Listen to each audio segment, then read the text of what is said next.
ሰላም ውድ ቤተሰቦች፣ ዛሬ ደግሞ ያው በአዲስ ነገር በአዲስ እንትን ብቅ ብለናል። እንግዲህ ሀዩዬ እንደው ቢቀርብሽ ስታይ ታይ ታይ ታይ ሱመያን መሳደብ ቢቀርብሽ የሁሉ ነገር አይመጣብሽም ነበር ማለት ነው። እንግዲህ የጩኸቷን አላስገባሁላችሁም። በጣም ነው ሰይድ የመታት ማለት ጩኸቱ ብዙም ደስ ስላላይ ነው። ጫፏ ላይ ብቻ ነው ያስገባሁላችሁ ማለት ነው። ጨፈጨፋት ማለት ነው። ጨፈጨፋት የቻለው ጊት እያለ ሱመያን ስትሳደብ ደግመሽ የሷን ስም አታንሺ አትስደቢያት ብሎ እንግዲህ ጨፍጨፍ አድርጓታል። ይህ ዋጋ ያስከፍላል ማለት ነው። እኔ እኮ ብያቸዋለሁ፣ ቪዲዮውን አይቶ ሰይድ ዝም አይላትም ብያቸዋለሁኝ። ማለት ሱመያ እንግዲህ 10 አመት አብረው የተቀመጠች ክብሉን ጠብቃ ነው እንግዲህ ዛሬ አሳይቷታል ማለት ነው። እሷ እንደለመደችው እሷን ልትሳደብ አፏን ስከፍት ይኸው ዛሬ አፏን አስከፈታት ማለት ነው። በቀበቶ ለብልቦ ለብልቦ በቀበቶ ለብልቦ ለብልቦ ጣላይ። በፍርድ ቤት እከሰዋለሁ እያለች ነው እንግዲህ ፍርድ ቤቱ ልከሰው ነው። አይ ሰይድ መከራህ ነው እንደው እና በስማም ጨፈጨፋት ነው የሚባለው። ጨፈጨፋት ነው እንደሚባለው ምንድን ነው የሚባለው? እና እኔ ግን አዝንላታለሁ ማለት የሰው ልጅ እንደዚህ መመታት የለበትም ማለት ነው። ቢቀጣ በወግ እንዲህ ቪዲዮ ላይ አድርጎ አይደለም፣ ቪዲዮ ላይ ሆናችሁ አይደለም። ጠብ እንደዚህ አይነት ዱላ እንደዚህ አይነት ጭፍጭፍ። አንቺ ትናንትና ያችን ልጅ ስጠፈጥፊ ነበር፣ ዛሬ ዋጋሽን አገኘሽ ማለት ነው። አይ አዩዬ እንደው ሳይውል ሳያድር እንደዚህ አይነት ነገር ያጋጥምሽ። የልጅቷን እኮ ጮህ እንዳረግሻት ይኸው አንቺ ደግሞ በቀበቶ ጮህ ተብለሽ ቁጭ። ወይኔ ወይኔ ወይኔ ወይኔ አዩዬ ተደበደብሽ። በቃ አዩዬ አይዞሽ አይዞሽ አይዞሽ አይዞሽ አይዞሽ አይዞሽ። በቃ አየሽ ዋጋ ያስከፍላል ማለት ነው። አልፎ አለመቀመጥ እንደዚህ አይነት ዋጋ ያስከፍላል። እና ሀዩዬ ለእንግዲህ ለምትሰሪያቸው ነገሮች እየተጠነቀቅሽ ማለት ነው። እሷን አታንሽቢታለሽ አለማንሳት ነው። የልጆቹ እናት ነች። ምን ቢጣሉ ዙለው የሚገናኙ ናቸው። ለረቱ የንዴቷና የልኋን ነው እንጂ ከሰይድ ጋር ተለያይተው አይለያዩም ማለት ነው። ለምን ልጆቻቸው አሉ። ቢፋቱ እንኳን በልጆቻቸው ምክንያት ሊገናኙ ይችላሉና እዚህ ጋር ሀዩዬ እንግዲህ ቀምሰሻል ምስሽን እና ውድ ቤተሰቦች እንግዲህ ሀዩዬ ተደብድባለች፣ ተጠፍጥፋለች ማለት ነው። በቀበቶ ተለብልባለች። አይዞሽ ሀዩዬ፣ አንዳንዴ እንደዚህ ጥሩ ነው። አንዳንዴ መቀጣት እኮ ለሁላችንም ጥሩ ነው የኔ እናት። ቀበቶ እንግዲህ ታልቀመሽ በባልሽ ቀምሰሻል ማለት ነው። እኔ ግን ይቅርታ አድርጉልኝና እስካሁን ቀበቶም ሆነ ምንም ተደብድቤ ማለት ቀበቶ ለብስማ ምን ዱላ በጣም ነው የምፈራው። እንደ እኔ ቢደበድቡኝ እኔ አንድ ቀን አላርድምና ሀዩዬ ግን እንግዲህ ጥጤት አድርጊያት። ወይ እንዴት እኮ እንደመታት እኔ በሆን እያልኩኝ እሷማ እየተንከባለለች ነው። እኔ በሆን አልመታም። እውነቴን ነው የምላችሁ። በምንም ነገር ሁኑ ወይም ይሄ ነገር ፍራንክ እያረጋቸውን ነው እንዴ? ፍራንክ እያረጋቸውን ነው መሰል። እኔ እውነት አልመስለኝ ብሏል። እውነት አልመስለኝ ብሏል። እና ቀበቶውን ታጥቀኸዋል። የትኛው ሁለት አንድ አይነት ቀበቶ ነው እንዴ? ምንድን ነው ነገሩ? እኔ እኮ ውሸት መሰለኝ። እንግዲህ ሀዩዬን ደግመሽ እንዳታነሽብኝ፣ እኔ እሷን ተምታነሽ እኔ አልፈልግም ብሏታል። በቃ ሀዩዬን ሀዩዬን ሳይሆን ኧረ እንዴ ሀዩዬማ እየተደበደበች ነው። ሱመያዬን እንዳታነሽብኝ፣ ሱመያዬን ተዛሬ ጀምሮ ከዛ ለዚህ አሮጊት ብላ ትደበደ እንዲ አንቺ ምን ሆነች ነው እንዴ? ሱመያ አሮጊት ነች እንዴ ስታያት? ተይ እንጂ ኧረ አሮጊት ፈልጊ እንጂ ከአንቺ ትንሽ እንደው ብትበልጥሽ ነው። ምን ነክቶሽ ነው እንዴ? ተይ እንጂ እስቲ ገምተሽም ማየት ትችያለሽ። አንቺ ሱመያ አሮጊት ትመስልሻለች? ኧረ አባባልሽ ራሱ በጣም ይዘገነናል። ስለዚህ ለነገሩ አሮጊትም ሆነች የአሮጊቷን ባል ሽማግሌውን ያገባሽው ለአሮጊት ብለሽ የምትይው የአሮጊቷን ባል ሽማግሌውን ያገባሽው። ሱመያ አሮጊት ተሆነ ሰይድ ምንድን ነው ማለት ነው?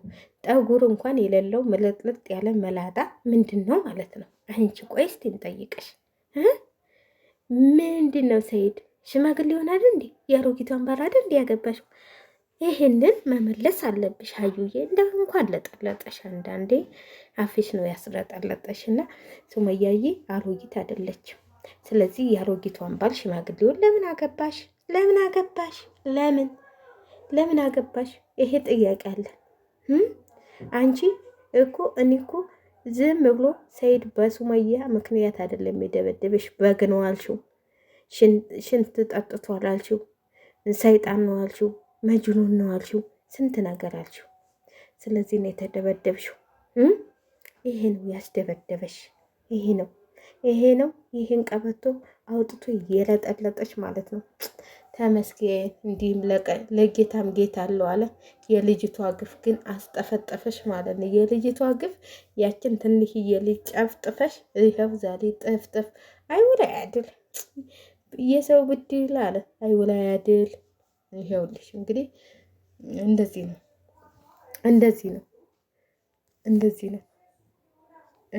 ነው የሚያስደበድበው ማለት ነው።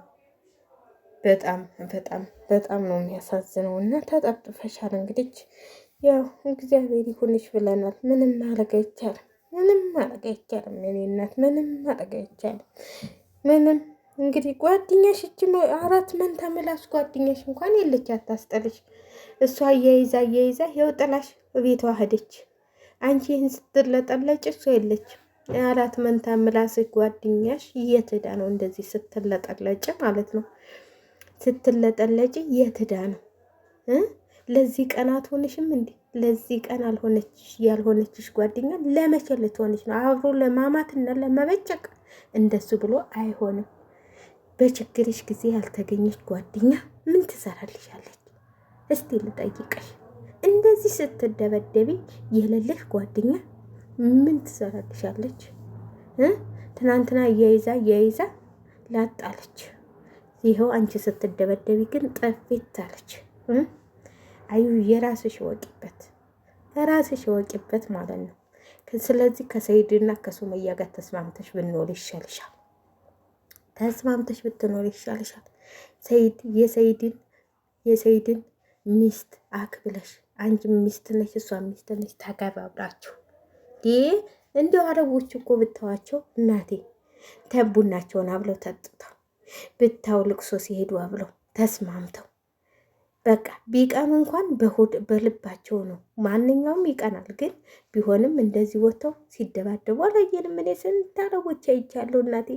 ባልና ሚስት ሆነው ባላቸውን ለሁለት አግብተው የሚኖሩ ስንት እኔ ልንገራቸው አይደል? እኔ ልንገራቸው ይህን የሰውዬ እህቶች ሁለቱም ትልፍ ሚስት ናቸው ማለት ነው። ትልፍ ሚስት ግን ተስማምተው ነው የሚኖሩት አረቦች። እውነቴን ነው የምላችሁ ልጆች። አሁን አንደኛው እህቱ 9 ልጅ ወልዳለች ማለት ነው። ከታች 9 ልጅ ድሮ ሚስቱ 9 ልጅ ያለው ማለት ነው ሰውዬው። እውነቴን ነው የምላችሁ፣ የአረቦቹን ነው የምነግራችሁ፣ የኢትዮጵያኖችን ሳይሆን ማለት ነው።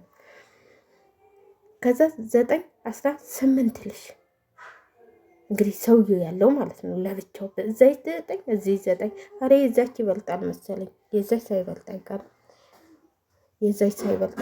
እና ያን ሁሉ ልጅ እያሳደጉ ምንም። እናንተ ግን እዚህ ተበጠበጣችሁ። አንድ ልጅ ሳትወልድ ገና ስትጨፋጨፉ አየናችሁ ማለት ነው። በቀበቶ ተለበለብሽ። አይዙም አዩዬ አሳዘንሽ። እንግዲህ ከዛ አንድኛዋ ደግሞ ከዛችኛዋ ስንት እንዳለው አላውቅም። እኔ የሰውዬ እህት 7 ልጅ አለው። እነሱ ሁሉ ተስማምተው ነው። ግን የዛ ባለ 9ኛዋ ፎቅና ምድር ነው ቤቱ። ፎቅ ያለችው የኔ ሰውዬ እህት ነች። እታች ያለችው የድሮ ሚስቱ ነች። እና ቤተሰቦቻቸው ጋር ራሱ ተስማምተው ተዋደው የሚኖሩት እንደዚህ አይደለም። እናንተ ግን እንደዚህ ስትበጣበጡ ገና አብራችሁ ሳትኖሩ እንደዚህ የተባላችሁ አብራችሁማ ብትኖሩ ዋይ ይላል ትግሬ። ስትበጣበጡ ትኖራላችሁ ብዬ ነው የማስበውና እንግዲህ ሀዩዬ ምስሽን ቀምሰሻል። ጥሩ እንድትስተካከል ያለሽ ብዬ ተስፋ አደርጋለሁ ማለት ነው። ካልተስተካከልሽም ያው ትደገሚያለሽ ብዬ አስባለሁ ማለት ነው። ግን ለሁሉም ነገር እንትላለው ማለት ነው። ጊዜና አግባብ አለው እና ተረጋግታችሁ አትመታቱ፣ አትደባደቡ፣ ክፉ ነገር አይውጣችሁ። ተስማምታችሁ ብትኖሩ ለሁላችሁም ይበቃችኋል። ሰይድ እንግዲህ ከአንቺ ጋር አንድ ሳምንት ከሱመያ ጋር አንድ ሳምንት እየተቀመጠ ይበቃችኋል። ምን ችግር አለው? በቃ ተስማምታችሁ ኑሩ። እንደዚህ ከምትለጠለጭ አፍሽን አሳልፈሽ ቁጭ ቆጭ ሀዩዬ፣ እውነቴን ነው የምነግርሽ። ለምን የማውቀውን ነው የምነግርሽ። እኔ ብዙ ማዳሞች ስለማውቅ ነው። አረብ ሀገር ባልና ሚስቱ ነው በር ላይ ቁጭ ብለው ባላቸውን የሚጠብቁ ከአንደኛዋ ጋር ሲያድር